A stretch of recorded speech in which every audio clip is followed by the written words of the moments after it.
Gloria a Dios. Sí, por favor, le más después un poquitito, que no tengo mucha voz ahorita, entonces me va a ayudar que le suene un poquito al volumen. Bueno, vamos a ponernos en las manos de Dios en oración. Nos ponemos de pie, oramos por la escuela dominical, desde parvulitos hasta la escuela de mayores. Nos ponemos en las manos de Dios, el Espíritu Santo, que es nuestro maestro por excelencia de la palabra de Dios. Entonces oremos, hermanos. Gracias, Señor Jesús, porque estamos aquí en tu templo. Podíamos estar, lamentablemente o por desgracia, en un hospital, estar en un problema caótico, en otro lugar, Señor, Padre Celestial, pero por tu gracia y misericordia nos has permitido estar aquí en tu casa de oración, en tu templo de esta iglesia de Ciudad Mendoza. Gracias, Señor Jesús, pero también nos ponemos en tus manos para que esta enseñanza sea de edificación, desde maestro de parvulitos, principiantes, primarios, jóvenes, intermedios y esta escuela de mayores. Señor, te rogamos, Espíritu Santo, que ayudes al maestro a que sea una escuela, a que tenga una didáctica, a que tenga una enseñanza, y eso lo podemos con tu ayuda, Espíritu Santo, porque, oh Espíritu Santo, tú nos guías a toda verdad, y así también la palabra se convierte en espiritual y se anida en nuestras vidas, en lo profundo de nuestro ser, se siembra para dar fruto y fruto en abundancia. Ante toda aquella oposición que se presente, te lo rogamos, oh Dios Todopoderoso, en tu nombre, Jesús. Amén. Gloria a Dios. Los niños pueden salir a su enseñanza, y a ustedes les pido que busquen en el Evangelio de Lucas, capítulo 11. Vamos a leer capítulo 11 de Lucas, del 1 al 4.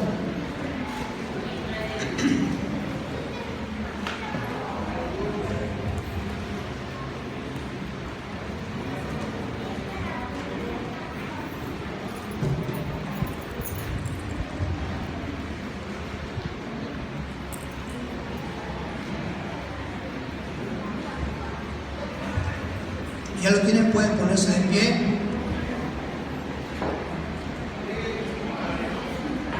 Yo les dije que se mantuvieran de pie para que no se sentaran ni levantaran, pero bueno, sirve de dinámica. Yo leo el primero y nos unimos en el verso 4. Dice la palabra de Dios, Evangelio de Lucas, capítulo 11, verso 1.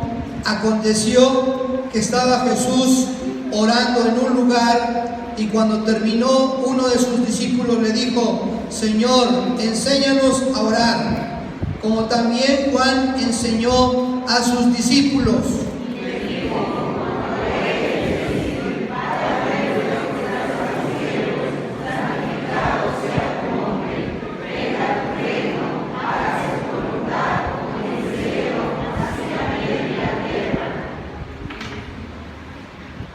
El pan nuestro de cada día, dánoslo hoy, todos juntos, y perdónanos nuestros pecados, porque también nosotros perdonamos a todos los que nos deben, y no nos metas en tentación, mas líbranos del mal. Pueden sentarse.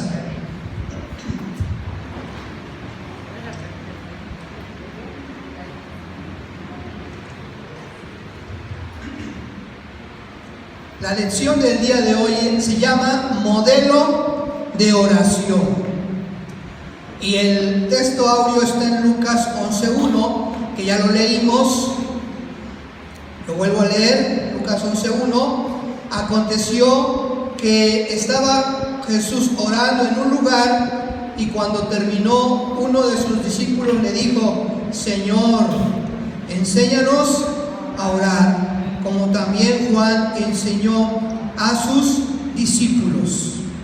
Ese es el texto áureo o el texto de oro de esta lección, que les vuelvo a repetir, se llama modelo de oración, y es la oración que se conoce tradicionalmente como el Padre Nuestro. ¿Sí? Vemos que esta oración nos trae una gran enseñanza, y está también en el Evangelio de Mateo. Vamos a buscarla también, Evangelio de Mateo, Evangelio paralelo.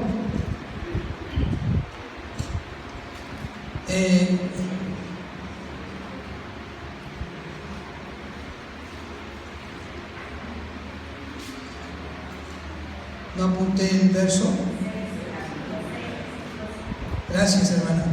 Es que estaba con otra Biblia en mi casa y yo siempre memorizo el lugar de la Biblia, pero como esta es otra Biblia, Mateo 6:5, hermana.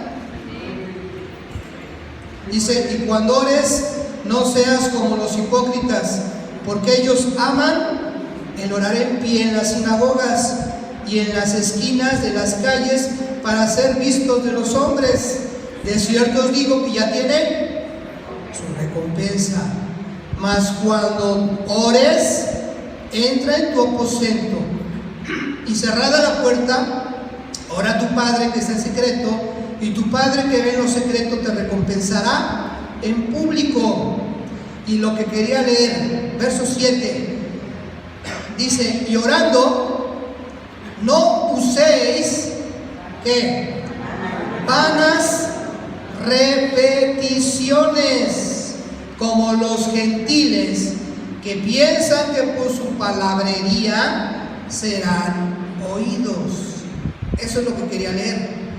Vanas repeticiones. Y es que popularmente hasta no se dice oración, sino se dice rezo, es repetir. Y el Padre Nuestro es una de las repeticiones en uno de los rezos. ¿Cierto o falso? Y acá dice que no deben de darse vanas repeticiones. Estar repite y repite y repite y repite. Es mecánico, es antirreflexivo. No se ora con significado, no se ora con sinceridad, sino como una costumbre. Y acá estamos viendo que se dice: no uséis vanas repeticiones.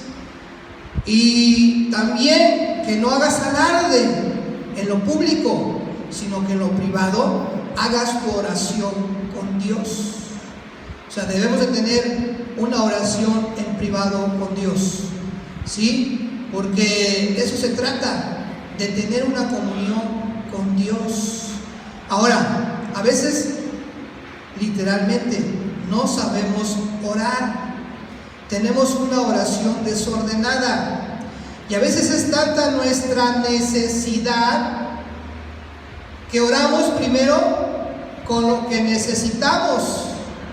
Ya ni siquiera le decimos Dios una alabanza, o como dice, santificar su nombre, sino que de inmediato: sáname, estoy enfermo, ayúdame, ya no tengo dinero.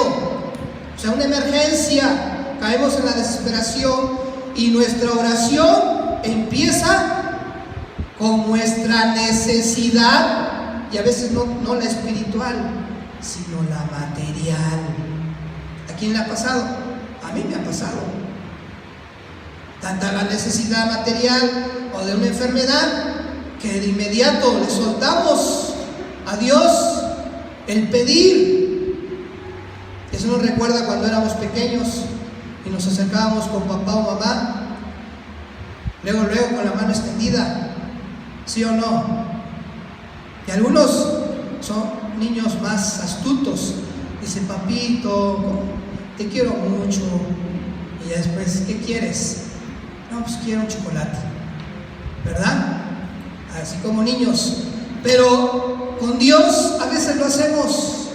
Queremos rápidamente que Dios nos dé una respuesta a nuestra necesidad. Y aquí vemos que hay un orden en esta oración del Padre Nuestro. ¿Cómo empieza?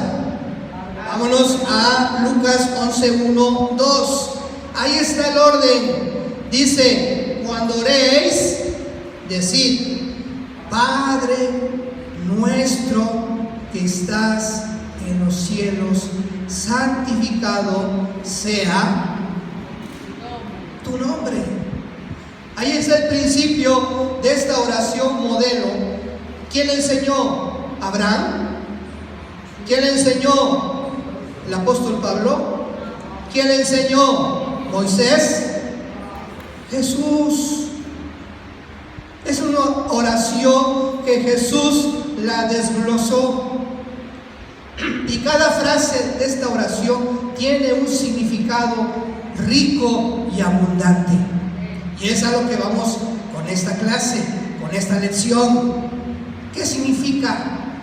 Porque ni modo que les diga: levántense, vamos a orar. A ver, repita: Padre nuestro. Y todos: Padre nuestro que estás en los cielos, que estás en los cielos. Se va a escuchar quizás bonito, ¿verdad? Que todos repitan. Pero no se trata de eso. Se trata de entender la palabra. ¿Qué significado tiene Padre nuestro? Y rápidamente vemos que habla en singular o en plural. Dice mi Padre, no. Dice Padre nuestro o nuestro Padre. Habla en plural. En plural, no en singular. Y eso nos da una idea de que Jesús nos induce a tener una oración en comunidad, en familia. ¿Sí? Porque dice Padre nuestro. O sea, oración de la iglesia, como todos estamos acá reunidos, una oración en plural, todos juntos, Padre nuestro. ¿Sí? Vemos ahí que también nos induce a la unidad, a que oremos todos juntos. Por eso, cuando se ora en comunidad, la oración es más poderosa. Cuando la iglesia está en común y de acuerdo, cuando hay una verdadera unidad y se pone a orar, los cimientos de las tinieblas se derrumban, los sanos se presentan, la enfermedad se cae y hay sanidades, hay milagros portentosos. No crean que nada más Pedro, ahí en los inicios de la iglesia primitiva, era su oración, porque él es el que vemos que levántate en el nombre de Jesús, y el cojo empezó a saltar, los mudos empezaron a hablar. Y a veces nos enfocamos en Pedro, pero no solo era Pedro. ¿Cómo empezó el Pentecostés? ¿Cuántos eran? Que está ahí un corito de los antiguos. ¿Cuántos eran? Dice 120. Esperaban la promesa del Señor. ¿Y qué dice después el corito? Que de los cielos. Pero ¿cuántos estaban clamando? ¿Cuántos estaban buscando el Pentecostés, el bautismo, la llenura del Espíritu Santo en obediencia a la enseñanza de Jesús? 120, no solo Pedro. Y entonces el contexto de la oración Pentecostés de Pedro y de la predicación Pentecostés de Pedro, el contexto es una iglesia unida, una iglesia que oraba fervientemente, una iglesia que unida buscaba la presencia de Dios. Ese era el trasfondo, ese era el contexto, y por eso Dios respondía. Entonces acá vemos que debemos de orar en plural. en plural. ¿Sí? En plural. No perdiendo la perspectiva de que Dios es nuestro Padre. Todavía mi padre y mi madre están conmigo y no siento la extrañeza, como quizás algunos de ustedes que sus papás ya partieron con el Señor sienten esa extrañeza. ¿Quién de ustedes, su papá, mamá ya partió con el Señor? Levante la mano.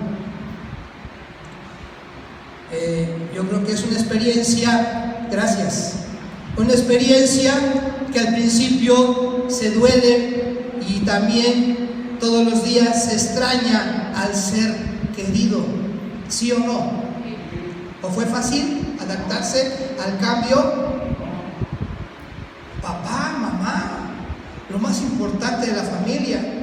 Y yo me he puesto a pensar, si yo no me adelanto primero y si mis papás se van con el Señor, para mí va a ser un golpe fuerte, porque yo estoy muy apegado a mis padres. Mis padres me ayudan en todas las áreas, en mis necesidades, pero el amor fraternal de papá, de mamá, yo nada más tengo una hermana. Yo soy el consentido de la mamá, mi hermana es la consentida del papá. Entonces hay un vínculo muy fuerte. Y me he puesto a pensar cuando fue que se nos adelantó el papá de nuestro hermano Isaí, nuestro hermano Abel, nuestro hermano, su papá. Yo estuve en la noche donde estaban ahí velando, me tocó predicar un ratito.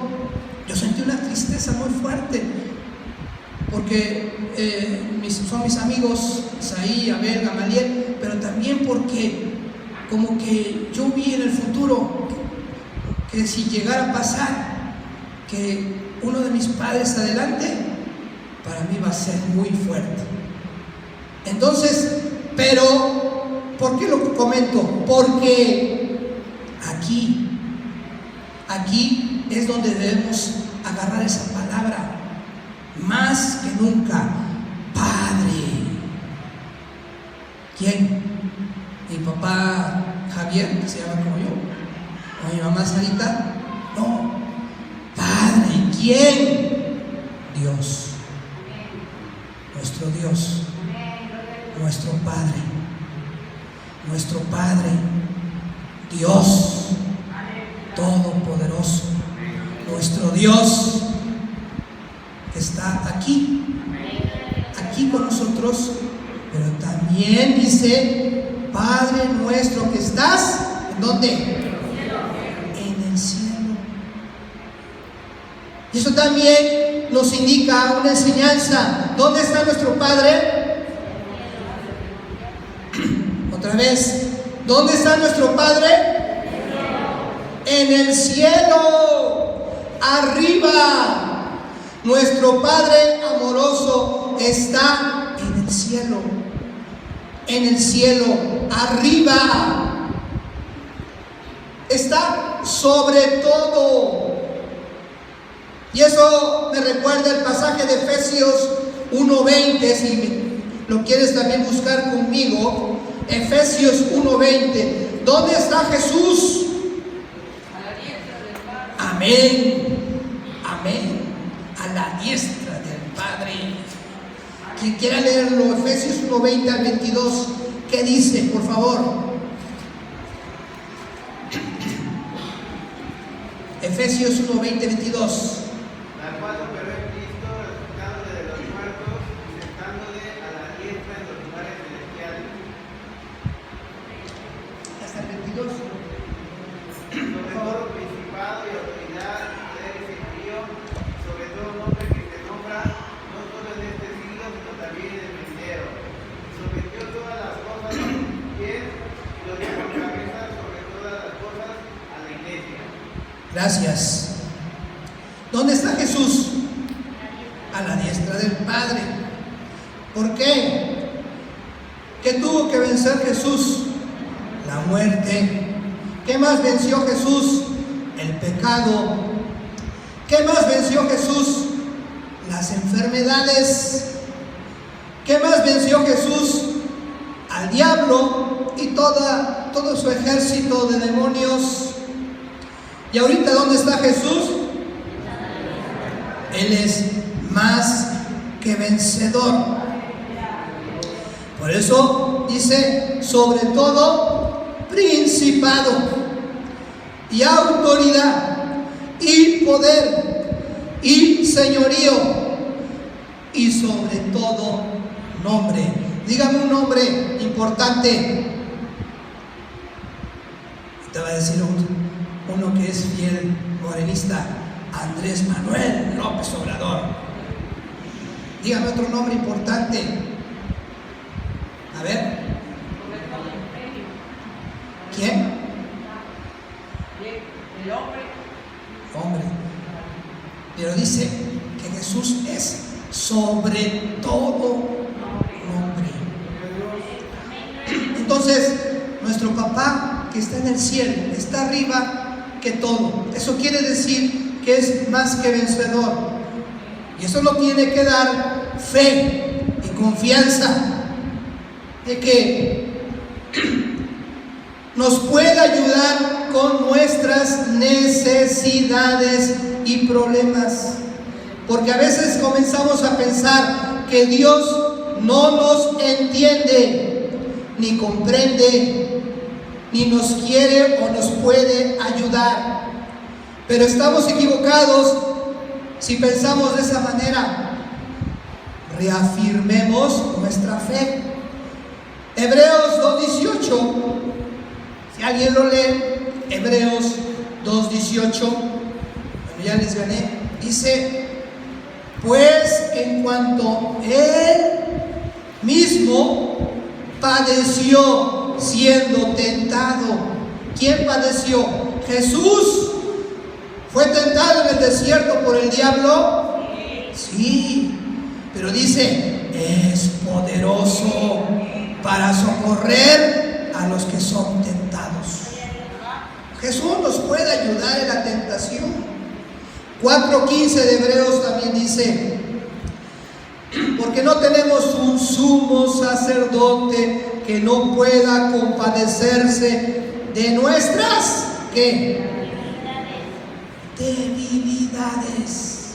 Fíjense, ya hablé 15 minutos y ya mi voz se me está acabando. Somos débiles. No soy como mi tío Rogelio, que tenía un vozarrón, ¿verdad?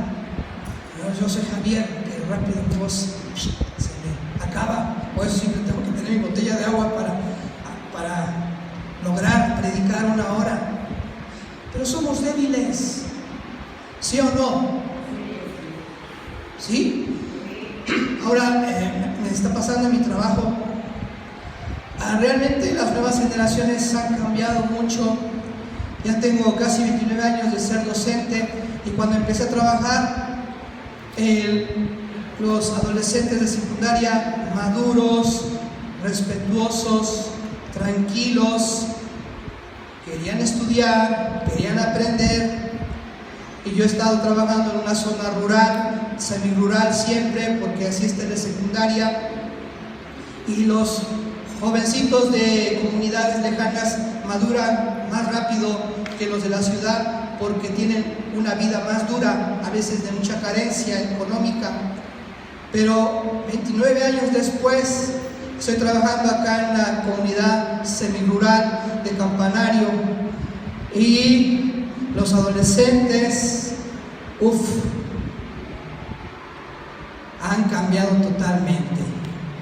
Irrespetuosos, groseros, altaneros, no se les puede decir algo porque ya se van contra uno, y que la mamá, en lugar de que apoye al docente, no apoya al hijo consentido.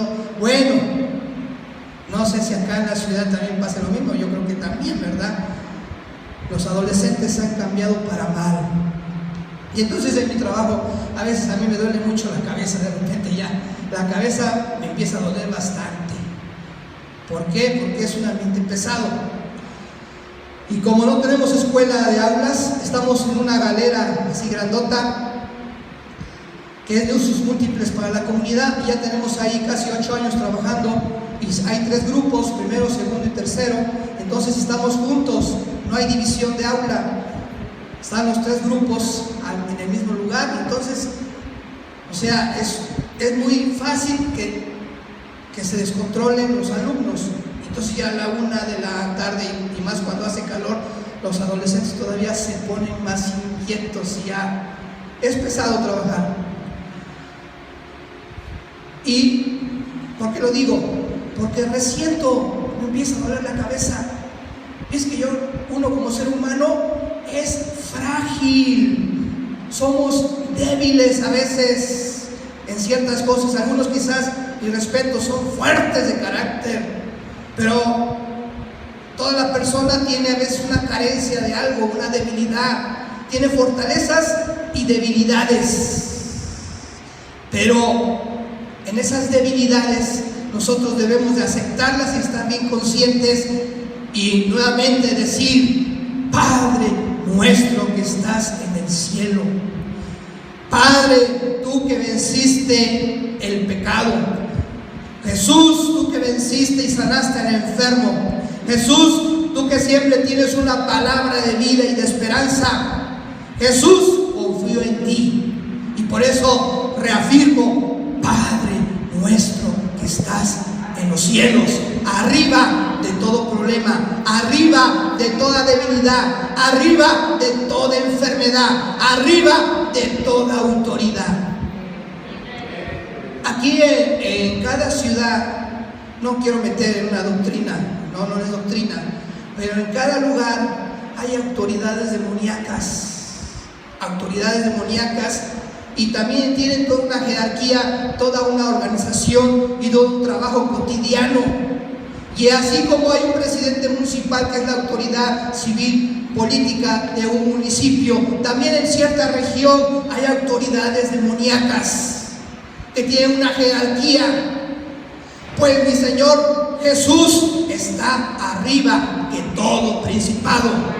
Mi Señor Jesús está arriba que toda autoridad. Por eso en ciertos lugares de la ciudad hay más maldad. No sé si han notado, allá en Orizaba, en ciertos lugares de la ciudad se ve más la maldad reflejada en el pecado del ser humano, de la comunidad. Y ustedes tienen atención en allá en Orizaba, para no ir tan lejos, hay lugares donde hay mucho pecado.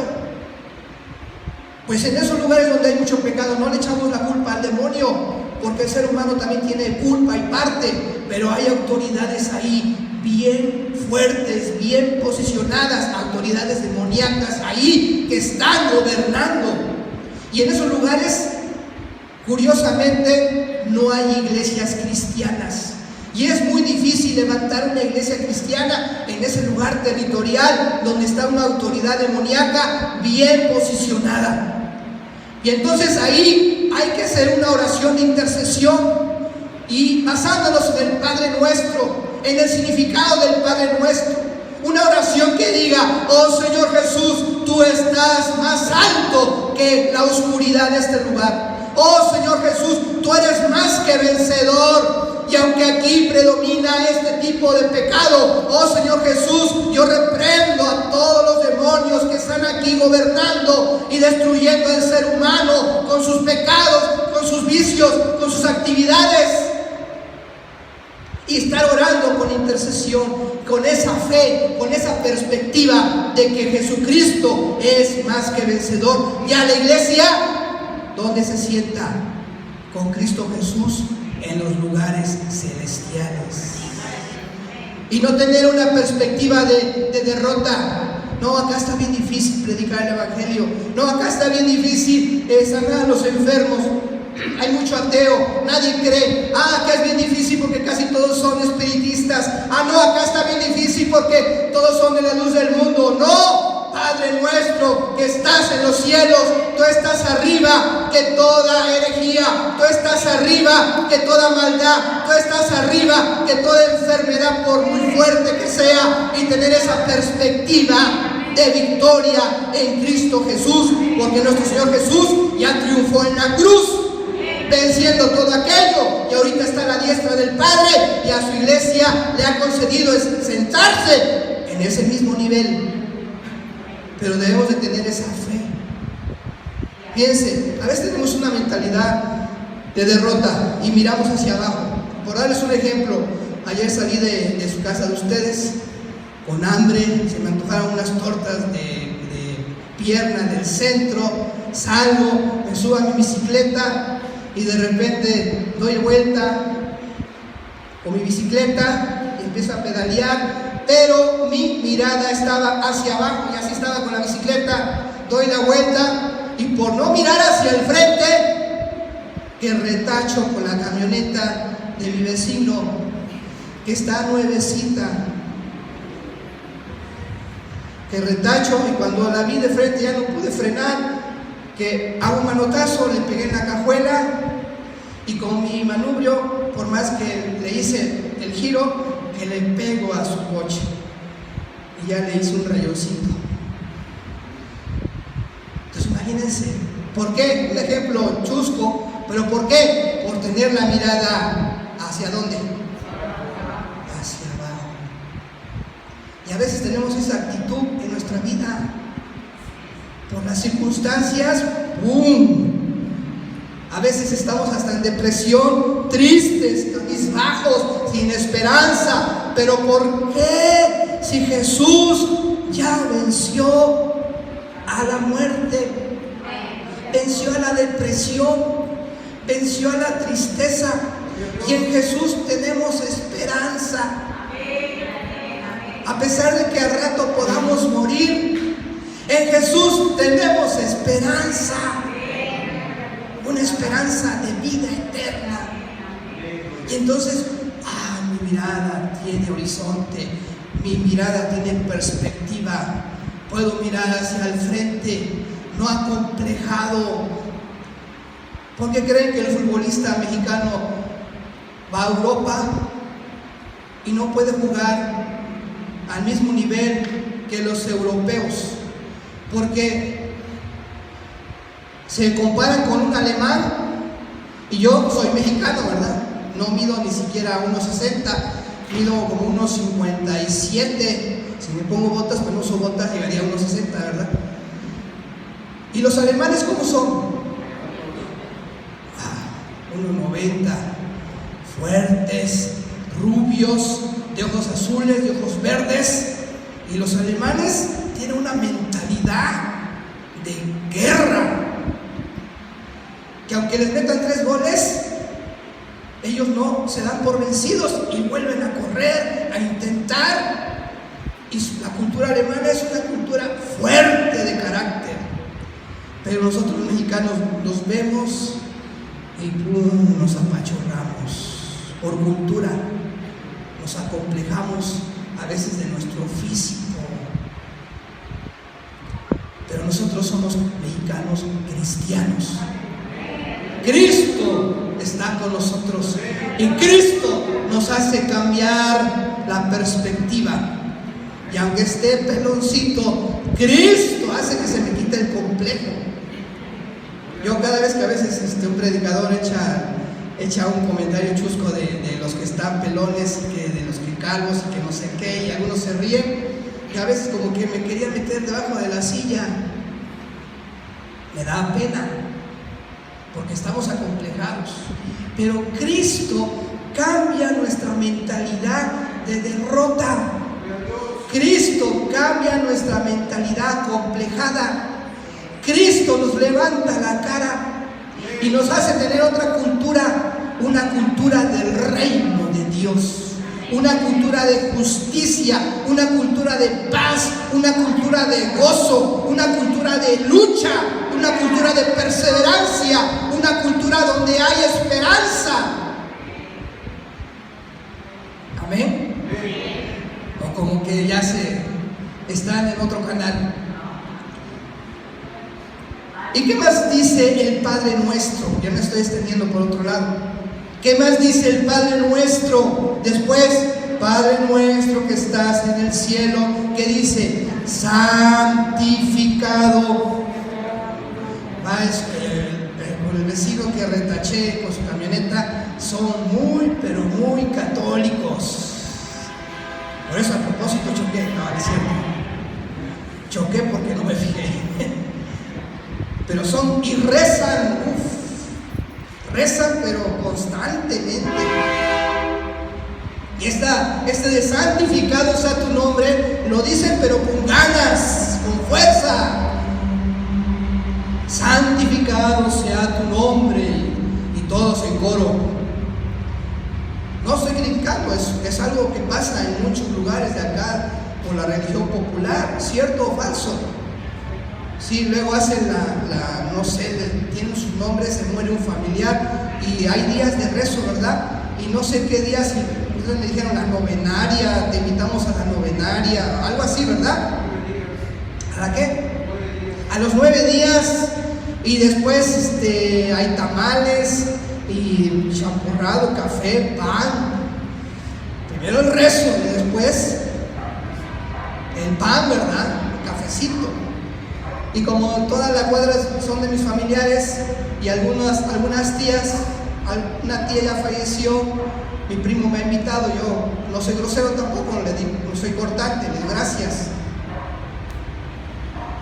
Pero rezan con ganas, ¿verdad? Pero ¿qué significa santificado sea tu nombre? ¿Qué significa? Eso es lo que debemos de ver. ¿Qué significa? A ver, hermano Sergio, ya veo que está muy atento. Sergio Rodríguez. ¿Qué significa santificado sea tu nombre?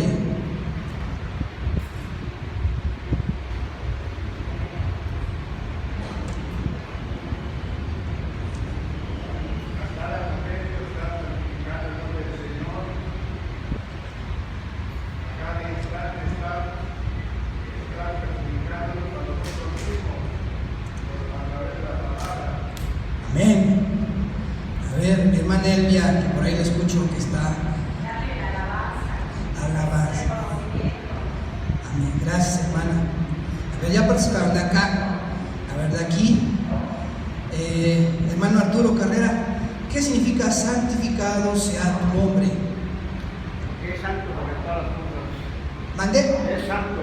Santo. A ver, ¿quién más de allá atrás? ¿Alguien quiera participar? Hermano Arturo Aguayo, ¿qué significa santificado sea tu nombre?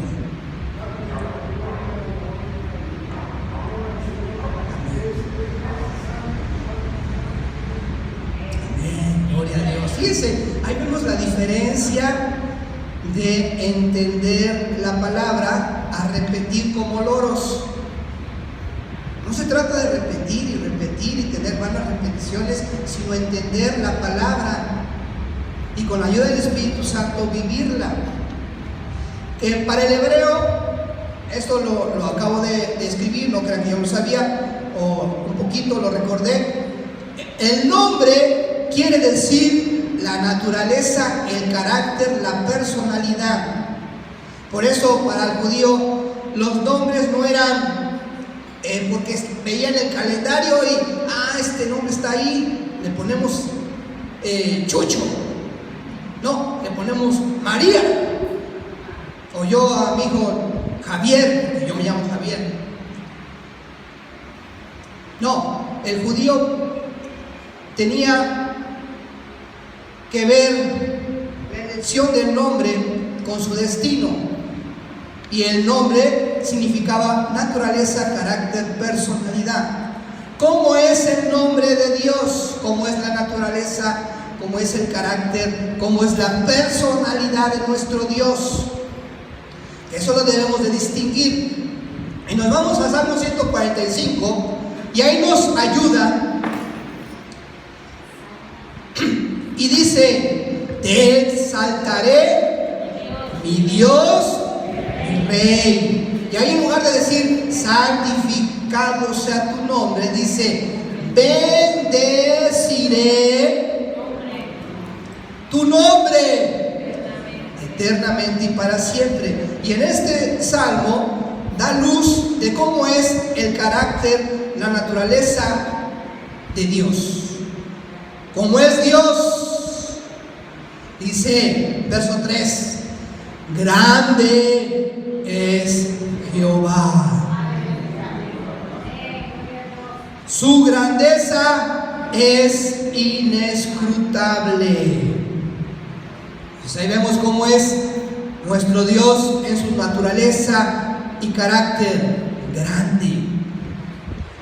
Verso 5, tu gloria es hermosa, la hermosura de la gloria. Eres magnífico, Dios. Tus hechos son maravillosos. Tu grandeza la publicaré. Tu bondad es inmensa. Ahí también se habla del carácter y la naturaleza de Dios. Es bueno inmensamente. Verso 8.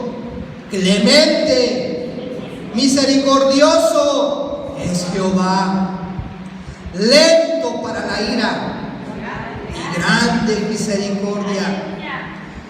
Bueno es Jehová para con todos y su misericordia sobre todas sus obras. Ahí vemos luz de su nombre, de su carácter, de sus características de nuestro Dios. Por eso en el verso 10 dice, te alaben, oh Jehová, todas tus obras y tus santos te bendigan. En el 14, sostiene Jehová a todos los que caen y levanta a todos los oprimidos. ¿Por qué? Porque es grande en misericordia. Verso 16. Abres tu mano y está vacía. No. Abres tu mano y colmas de bendición a todo ser viviente. Justo es Jehová en todos sus caminos y misericordioso en todas sus obras. Entonces vemos ahí que se bendice, se santifica el nombre o en base a la gloria y sus características de nuestro Dios. Entonces santificar su nombre quiere decir alabar, darle la honra, darle la gloria a nuestro Dios. Por eso no debemos empezar con nuestra necesidad. Debemos empezar con esa fe, con esa perspectiva de que nuestro Dios es nuestro Padre, que está arriba de toda cosa, de todo nombre. Y después enunciar, bendecir el nombre de Jehová en nuestra oración. Decir, grande eres bueno Dios, eres misericordioso, me sostienes con tu mano, abres tu mano y día con día me provees. Día con día me ayudas, día con día estás conmigo. Eres poderoso Dios, eres bueno, eres clemente, eres grande en misericordia, eres lento para la ira. Socorres al pobre, socorres al oprimido, porque justos en tus caminos eres, Señor Jesucristo, Dios Todopoderoso, nuestro Padre, mi Padre amado, que estás en el cielo, que estás sobre todo nombre, que estás sobre toda autoridad, que estás sobre toda enfermedad, que estás sobre todo pecado y que socorres al afligido. Bendito sea tu nombre. Y nuestra oración cambia. Nuestra oración no es egoísta o que esté enfocada en nosotros mismos. La oración empieza enfocada en Dios, no en nosotros, no en nuestros problemas que pueden ser muy grandes, sino enfocado en Dios, que es más grande que nuestros problemas. Por eso, santificado sea tu nombre.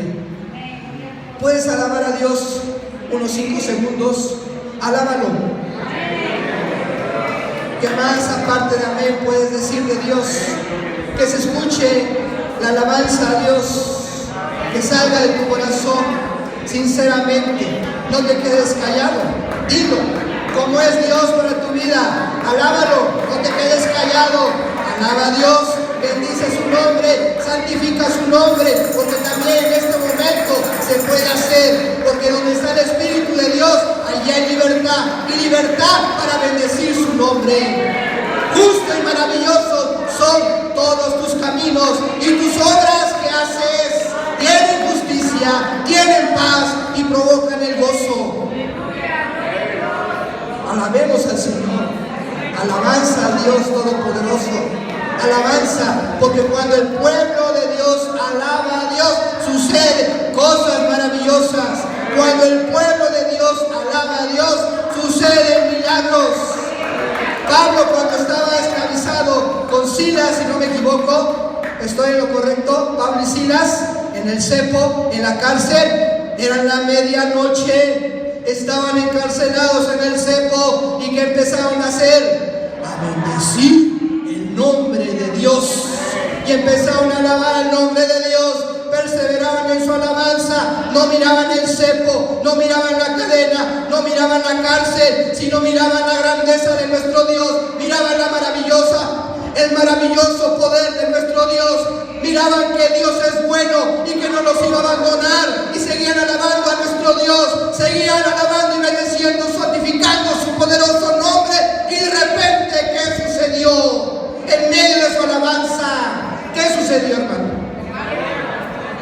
¿Qué sucedió? Ayúdenme a la enseñanza. ¿Qué sucedió? Dígalo. Cuando el pueblo de Dios alaba a Dios, ¿qué le sucedió a Pablo y Silas? Alguien que lo diga fuerte. Se rompen las cadenas, se rompieron las cadenas, se rompió el cepo, se rompió la esclavitud, se rompió la cárcel, se abrieron las puertas de la cárcel. No me salió tan bien porque yo quería que lo dijeras tú. Predica conmigo también, hermano, enseña conmigo. Puede que usted que esté sentado sepa más que yo, no se quede callado. Cuando el pueblo de Dios alaba a Dios, ¿qué sucede? Cosas maravillosas, cosas maravillosas. Entonces, manda, hermana.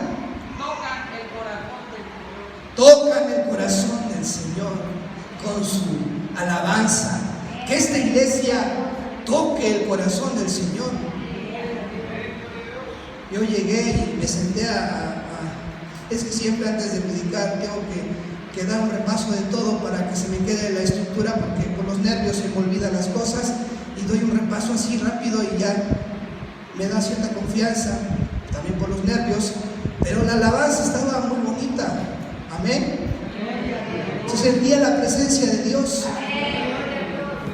El grupo musical estaba alabando y adorando a Dios de una manera hermosa, y se percibe, se siente la presencia de Dios. No sé si tú lo sentías. Amén, por ese amén. O sea, cuando el pueblo de Dios alaba a Dios, suceden cosas maravillosas. Hay sanidad. ¿Qué más? Liberación. ¿Qué más? Gloria a Dios. Gloria a Dios, porque Dios me permitió. Los cánticos de hoy son muy bonitos, pero también los cánticos de antes también son muy bonitos, y tiene toda una enseñanza pentecostés los cánticos de antes. Amén. Por eso ese corito de 120 esperaban. ¿Cómo le entonaban los hermanos de antaño? Con fuerza, ¿verdad? ¿Cómo cantaban? Voy a tratar de cantar, pero nada que ver, ¿verdad? ¿Cómo cantaban los hermanos? Eso en su lugar. Si quieres cantar conmigo, ¿cómo decían? Gloria a Dios. La promesa del Señor que de los cielos derramará. El poder de Dios se siente aquí. Y los hermanos que dirigían alabanza hasta movían los pies. Yo recuerdo una convención, el hermano Beto de esta iglesia que está junto al hermano Moy, Zacate, Colorado. una vez le dieron la oportunidad de dirigir la alabanza y él levantaba los pies y cantaba y aplaudía y levantaba los pies, brincaba con estos cánticos y seguía diciendo, cantando: el poder de Dios se siente aquí. Y no le importaba hacer el ridículo, él levantaba los pies, brincaba y cantaba y alababa y adoraba al Señor, porque verdaderamente el poder pentecostés se percibía, se sentía, se experimentaba antes y ahora también.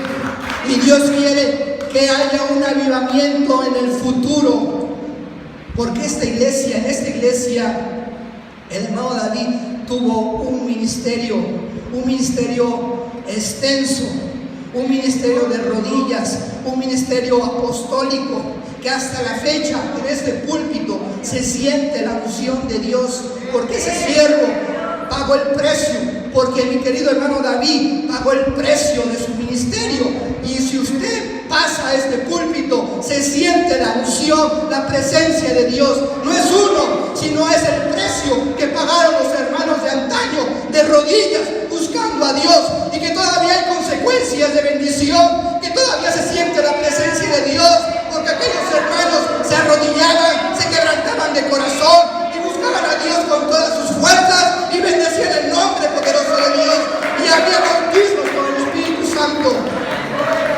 A mí no me tocó estar, no sé si eran los martes o jueves de sanidad. Jueves, ¿a quién le tocó de ustedes? Había sanidad divina en ese entonces, era un culto especial de sanidad. Y sanaba a los enfermos. A mí me contaba mi abuelita Marta, sanaba a los enfermos, había milagros, había bautismo con el Espíritu Santo. Pero era una iglesia que se humillaba, era una iglesia que no tenía soberbia, era una iglesia que se quebrantaba de corazón ante la presencia de Dios. Y como dice mi hermana, tocaban el corazón de Dios, y Dios derramaba de su bendición, Dios derramaba de su poder, Dios derramaba de su unción. ¿Y por qué lo digo? Porque se siente la unción en este púlpito, se siente ese poder de Dios cuando se predica aquí, cuando se enseña la palabra, se siente la presencia de Dios. Y yo le decía a mi papá esto, y dice: es por el ministerio que tuvo el hermano David Arcos Ríos, que pagó el precio, que levantó esta iglesia, y que pagó el precio en ese ministerio de búsqueda constante de la presencia de Dios, de perseverancia en la sana doctrina, en la enseñanza y predicación de su palabra. Y por eso hasta el día de hoy sigue esa unción, sigue ese poder, sigue la presencia de Dios en este lugar. Y lo creo, y lo estoy experimentando, porque se siente verdaderamente la presencia de Dios en este púlpito. No me va a dejar mentir mi hermana Elvia, se siente el poder de Dios en este púlpito. Amén. Mi hermana Patti, que está con la experiencia de la enseñanza, se siente la presencia de Dios en este lugar, porque Dios respalda su obra, porque muchas hermanas están orando los miércoles. ¿Qué hermanas están orando los miércoles?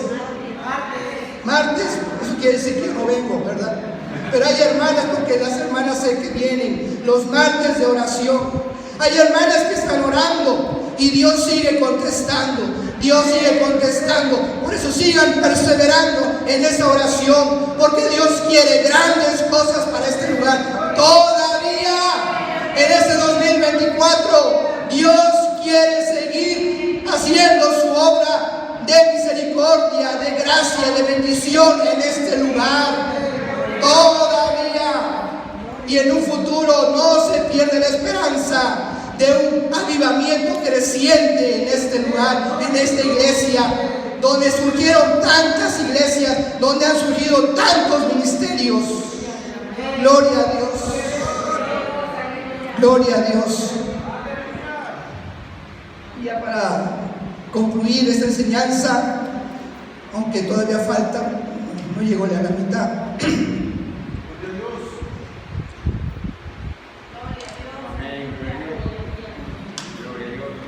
Después de santificado sea tu nombre, ¿qué sigue? ¿Mande? La prioridad de su reino. Dice: con demasiada frecuencia nos perdemos en el terreno de lo temporal. Como resultado perdemos la perspectiva correcta. No olvidemos nuestra identidad como hijos de Dios y nuestro llamamiento como embajadores de su reino. Existimos para andar con Jesucristo nuestro Señor y servirle. ¿Qué es el reino? Vénganos tu reino. ¿Qué significa eso, hermano? Vénganos tu reino.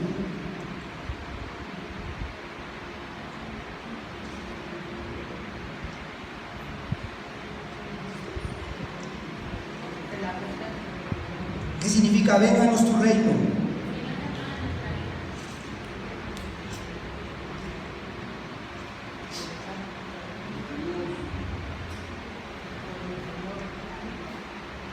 Gloria a Dios.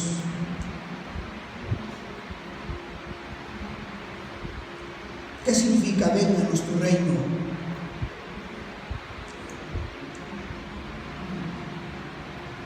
Venga tu reino, hágase tu voluntad, como en el cielo, así también en la tierra. Representa reconocer la soberanía de Dios. Amén. ¿No vi quién? Allá arriba. Gracias, hermano. Gloria a Dios. Reconocer la soberanía de Dios. ¿Qué más significa vénganos tu reino? Que se entrone en nuestra vida. Gloria a Dios. También para entender aún más este significado, se tiene que unir vénganos tu reino y después unir a hágase tu voluntad como en el cielo, así también en la tierra. O sea, tener todo eso unido. Otra vez, vénganos tu reino. ¿Qué más? Hágase tu voluntad en el cielo, así también en la tierra. Porque vénganos tu reino, ahí quiere decir hacer la voluntad de Dios. ¿Sí? Que tu reino se establezca en mi vida. ¿Qué es el reino de Dios? Lo he repetido en esta ocasión: justicia, paz, gozo. Las sendas de Dios son caminos de justicia, caminos de gozo, caminos de paz. Pero es algo implícito que esto tiene que ver con obedecer la buena y agradable y perfecta buena voluntad de Dios. Así dice en un pasaje, ¿verdad? La buena voluntad de Dios, que es agradable y perfecta. Entonces, vénganos tu reino es estar pidiendo: Señor Jesús, yo quiero esto, pero al final yo no sé si es tu voluntad. Yo no sé si es lo que tú quieres para mi vida. Entonces, que se haga tu voluntad. Que se haga tu voluntad, porque yo no quiero hacer lo que mi corazón me incite, mi emoción o mi razonamiento. Mejor es tu voluntad, es buena, es agradable y es perfecta. Pero en esta circunstancia hay confusión. Como que hay tres caminos, hay dos caminos, hay varias perspectivas. Señor, yo sé que tu voluntad es lo mejor. Ayúdame a entender tu voluntad. Ayúdame que tu reino se establezca en mi corazón, tenga raíces, para que yo con mi vida, para que yo con mi estilo de vida lo siga con un diario caminar. Que no se haga mi voluntad, sino la tuya.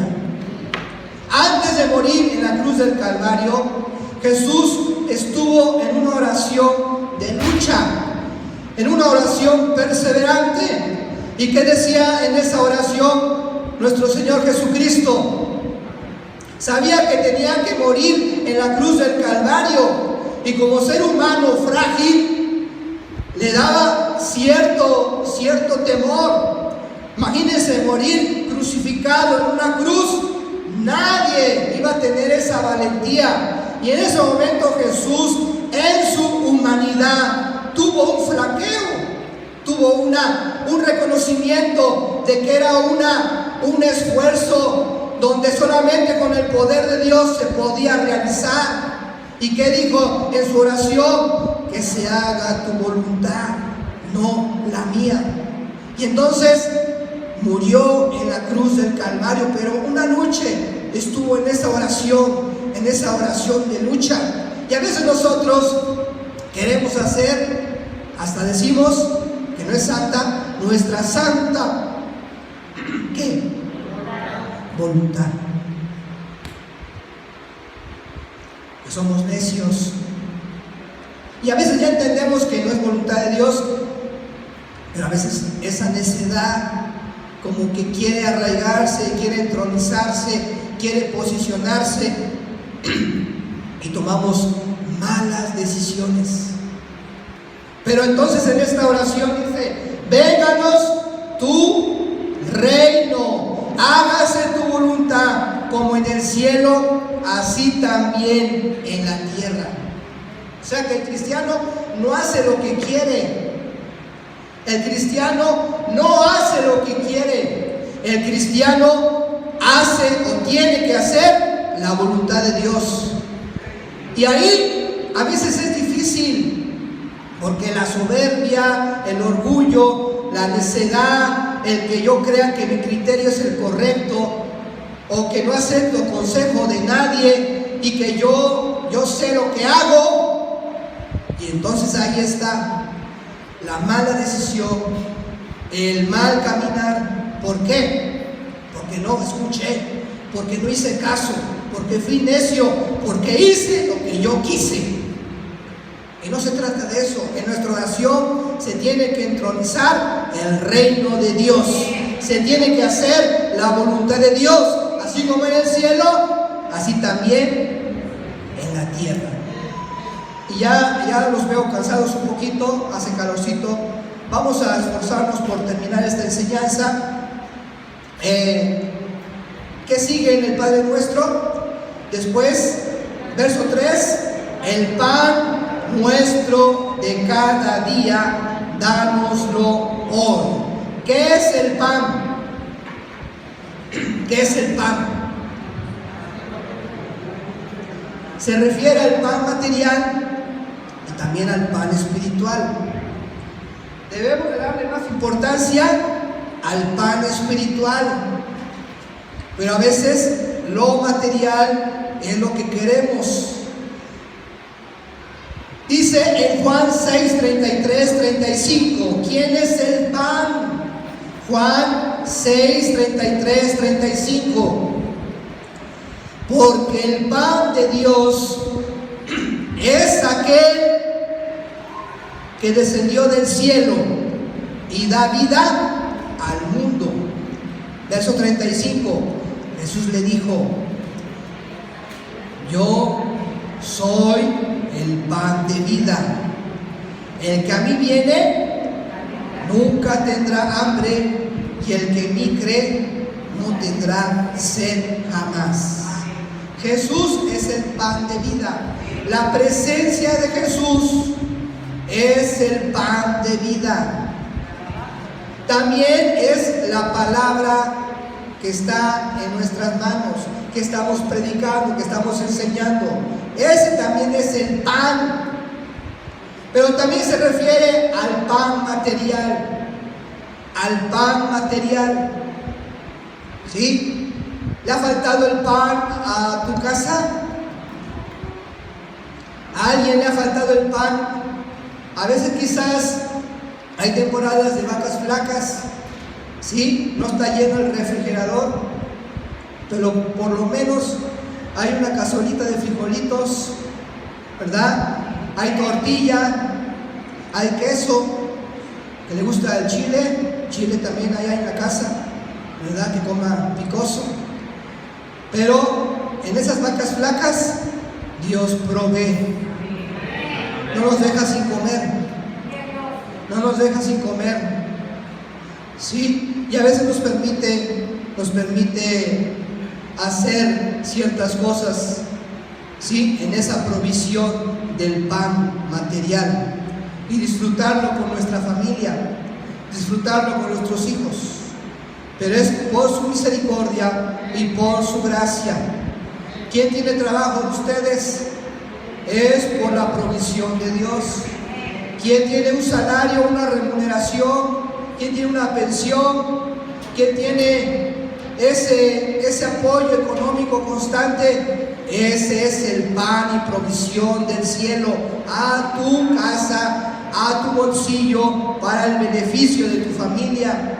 No es el hombre, no es porque yo trabajé 30, 35 años, no, es por la provisión, es porque Jehová Jireh, Jehová es mi proveedor, Jehová me ha provisto, me está proviendo y me proveerá en el futuro ese pan cotidiano, ese pan que día con día lo voy degustando, porque nuestro Dios es bueno.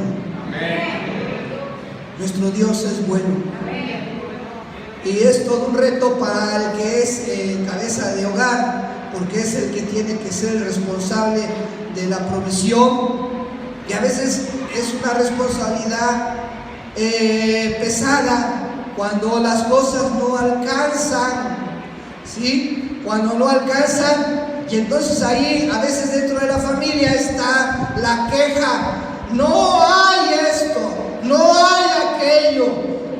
Pero uno no debe de dejarse llevar por lo temporal, por ese tiempo de la vaca flaca, porque Jehová Jireh, Jehová es mi proveedor. Y si ha permitido que tú tengas un tiempo de carencia, es por un propósito, pero no va a ser para siempre, porque Dios te va a bendecir un día y su bendición va a ser en abundancia.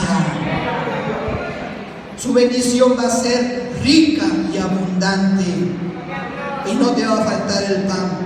Aunque estés en el desierto, como el pueblo judío que estuvo en el desierto, que caía maná del cielo, y ellos iban gozosos y recogían ese pan para ese día. Y ya después al otro día volvía a caer maná del cielo y volvían a recoger ese pan para el otro día. Por eso la palabra dice que no nos afanemos, no nos preocupemos, porque esa desconfianza, ese quejarse de a veces de la carencia, es falta de fe. Tengamos esa confianza y oremos, como dice el Padre Nuestro, que dice en la oración que dice Lucas acerca del pan, como dice el Padre Nuestro, Lucas 11. Dice: el pan nuestro de cada día, dánoslo hoy. Y al final dice: perdónanos nuestros pecados, porque también nosotros perdonamos a todos los que nos deben. Y no nos metas en tentación, mas líbranos del mal. El pecado lo debemos de confesar. A veces caemos en el pecado. No hay justo que no caiga en el pecado. Sí. Llega un momento en que pecamos. Pero la palabra de Dios dice que no nos detengamos y que dentro de nuestra oración debe de haber un espacio. Es bien importante, porque si no el pecado va a hacer que nuestro corazón se vuelva duro. Y ese pecado se va a volver un estilo de vida. Y ya después es difícil el arrepentimiento, porque es parte de tu vida cotidiana. Y dejas de verlo como algo malo, como pecado. Pierdes la perspectiva correcta. ¿Por qué? Porque dentro de tu oración no hubo un espacio de confesión de nuestros pecados. Por eso dice ahí, perdónanos nuestros pecados. Debemos de reconocer el pecado, confesarlo ante Dios, ponernos a cuentas con nuestro Dios. Y también reconocer que el diablo anda como león rugiente viendo a quién devorar. El diablo anda con sus estrategias de destruir a la familia, de destruirte como cristiano, de destruirte tu ministerio, de destruir tu estilo de vida en santificación. El diablo está siempre trabajando. A veces nosotros tenemos también mucha culpa porque cultivamos cosas incorrectas en nuestra mente, en nuestras emociones, que afloran en una conducta, en una ética incorrecta delante de Dios. Pero tenemos que orar y reconocer que hay una maldad. Sí, por eso dice: no nos metas en tentación, mas líbranos del mal. Líbranos de la maldad que siempre está acechando contra nosotros, contra la iglesia, contra la familia, contra mi cristianismo. La maldad siempre está acechando, te quiere destruir, me quiere dejar mal parado, me quiere derrumbar, quiere que yo dé un mal testimonio, quiere que abandone mi ministerio, quiere que deje de predicar, quiere que deje de enseñar, quiere que dejes de hacer la actividad dentro del templo, quiere que dejes de asistir al templo, quiere que te comportes de una manera incorrecta allá afuera, que faltes al respeto, que te olvides de los principios bíblicos, que seas necio, que seas desobediente y que si hay tentación caigas en ella. Por eso dice ahí: perdona nuestros pecados, porque también nosotros perdonamos a todos los que nos deben, y no nos metas en tentación, mas líbranos del mal. Este es un modelo de oración. Y solamente aprovechando, no sé si ya los niños están afuera. Ya, se me fue el tiempo. Vamos a orar nada más un minuto y dejamos el